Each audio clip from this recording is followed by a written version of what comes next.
Let me ask you, when you're shopping for clothing, are you mostly looking for special aspects of that product or that outfit?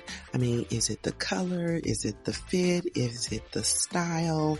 Or are you more reasonable and logical and you think about, okay, what is the benefit? Like, am I looking for something for comfort, or am I looking for something that is going to have longevity? So those are some things that we think about when we're shopping for clothing, and those things are called features and benefits. Today, we're going to talk about what are the features, what are benefits, and how they are an effective part of the whole selling process. So let's go. You're listening to Marketing Adventure, the hub for business, fashion, marketing, and other CTE educators who integrate marketing into the learning experience. I'm your host, Jackie Walker.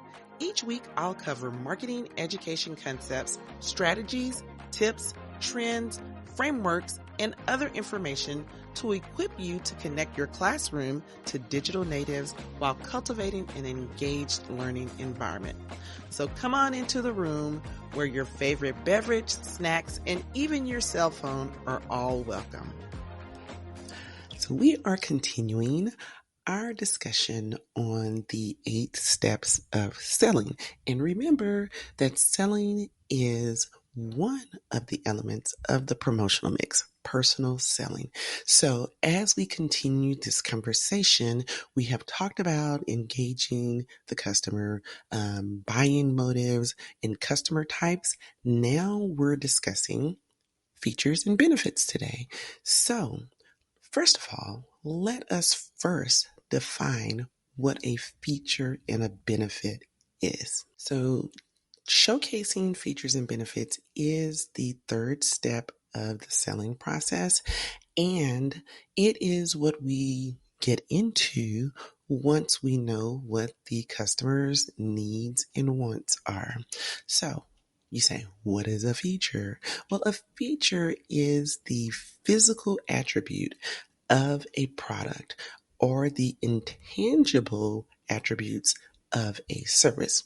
We say physical because products are physical, tangible items. So they are the things that you can see, touch, and use your senses. The services, however, service is not a tangible thing. It's intangible, but there are attributes to a service.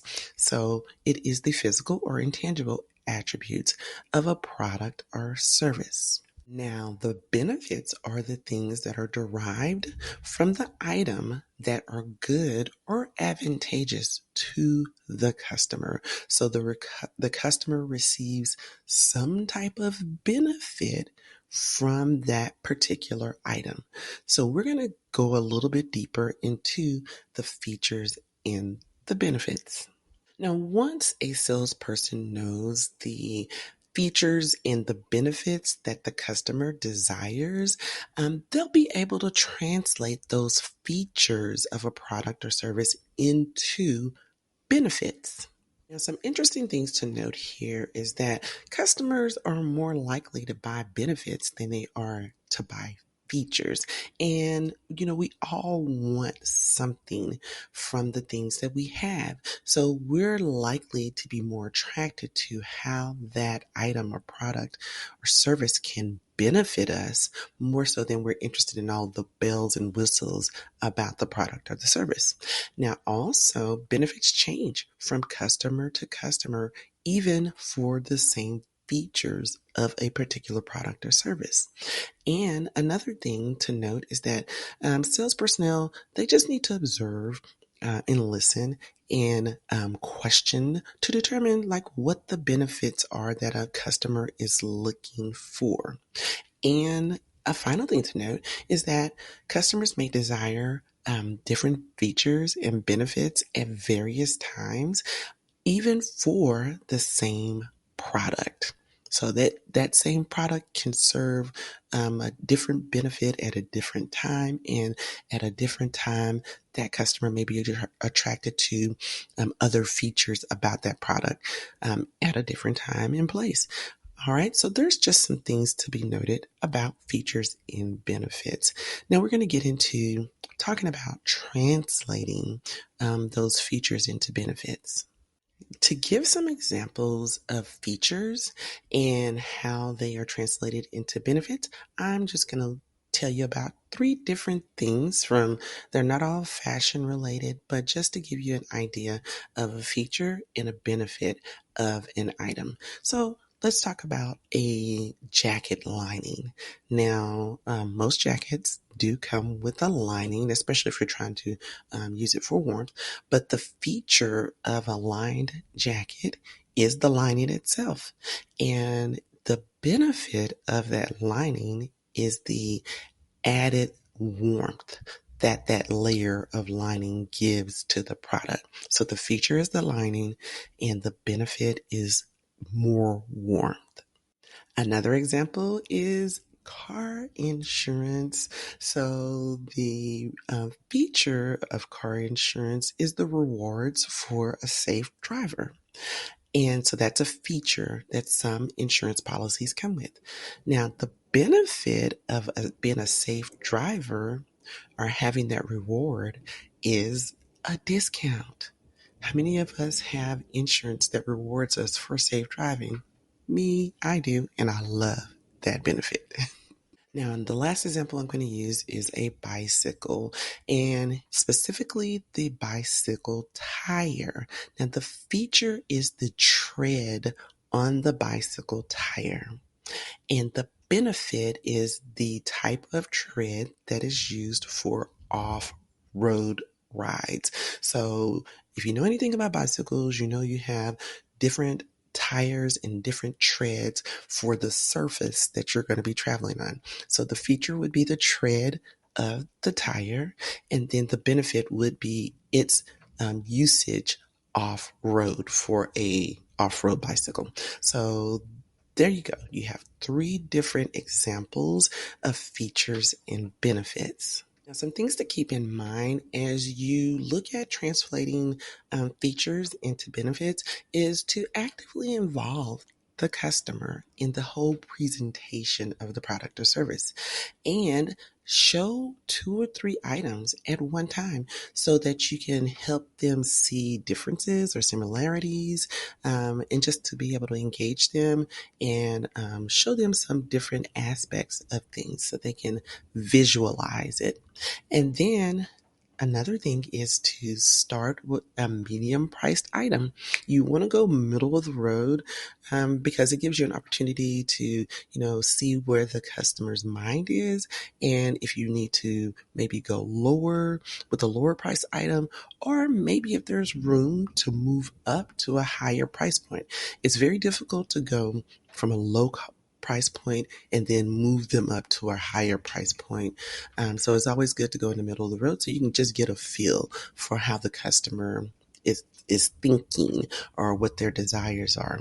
Now, one thing to keep in mind as well is that with a decided customer, you don't need to involve them in the presentation and you don't need to show them two or three items because they already have their mind made up pretty much. You just need to go straight with the features and benefits that they've let you know that they're interested in.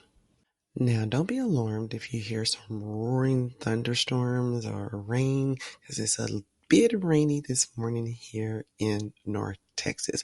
But we're going to move on. So, we've talked about the features and benefits. Now, here are some ways that retailers can showcase features and benefits. So, there are 6 different ways that I'm going to talk about. The first one is using signage and labels.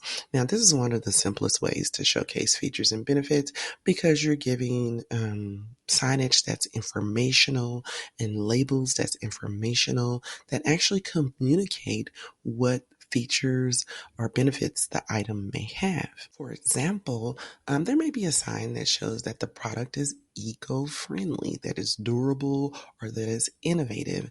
And the labels may show more details, such as the ingredients or some specifications or instructions about the product. So you just want to make sure that the signage is very visible, that it's readable, and that it's consistent with the brand of the product or the company that is offering the product.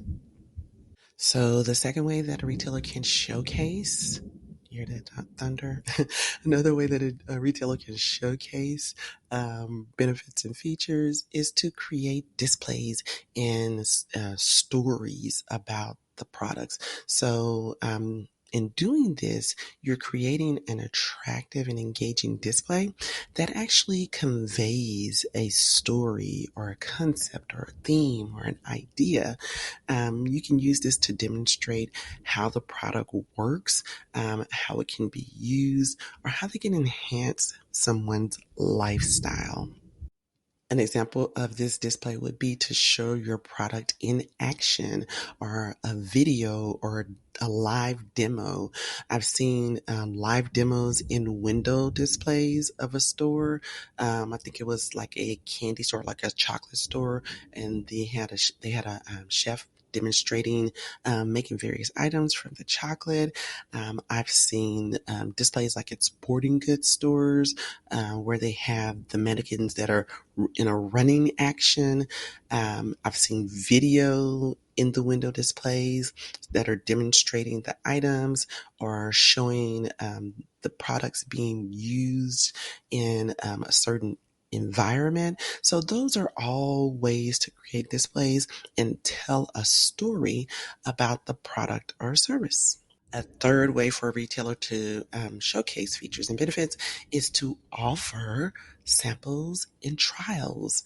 And the best way that I can give an example of this is when you're walking into say a department store and they're offering you a sample of the perfume. There's someone always standing there wanting to either spray you with some perfume or offer you a little bottle of a scent that they're or fragrance that they're promoting at that time. Another thing is when you go into your big box, um, large wholesale stores, there are always little stations where they want to offer you samples of the food. So they're always, demonstrating what that item looks like, tastes like, feels like. So you may even have somebody who's even there cooking and giving you a demonstration.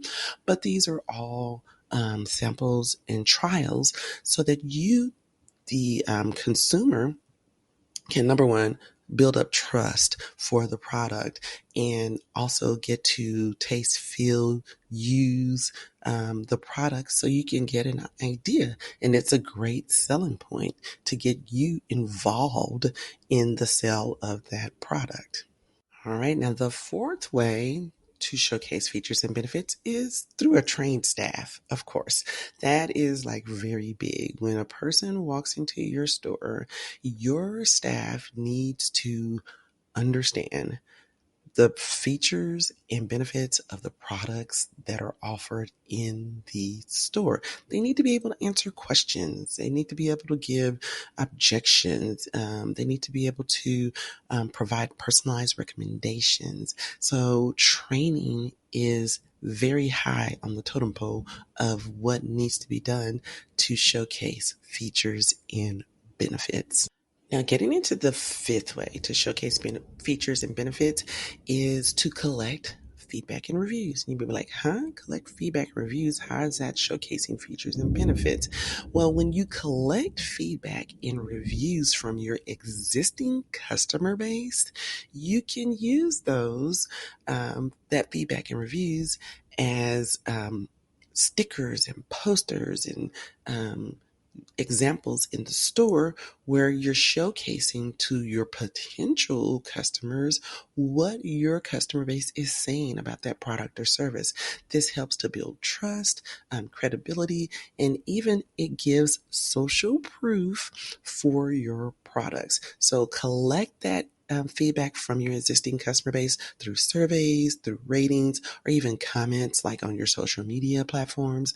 But definitely use that feedback to showcase it in your store. And also, even if your sales personnel is interacting with the customer, they can use the feedback to tell the potential customer what existing customers are seeing. Now, the last item for showcasing your features and benefits is to test and optimize. Test and optimize your usage of signage, displays, samples, all the things 1 through 5 that I discussed earlier.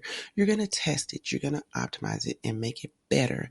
And this is a part of your strategy of optimizing, being able to showcase those features in benefits. So it's a continual process improvement is what it is. And this is going to be you testing the signage, displays, the samples, the way that the staff approaches the customer, and just see how it affects the sales and the traffic and the conversion rates that you're looking for your products and services. You can optimize these through merchandising based on, the feedback and the reviews and the preferences of your customers. That's going to be beneficial.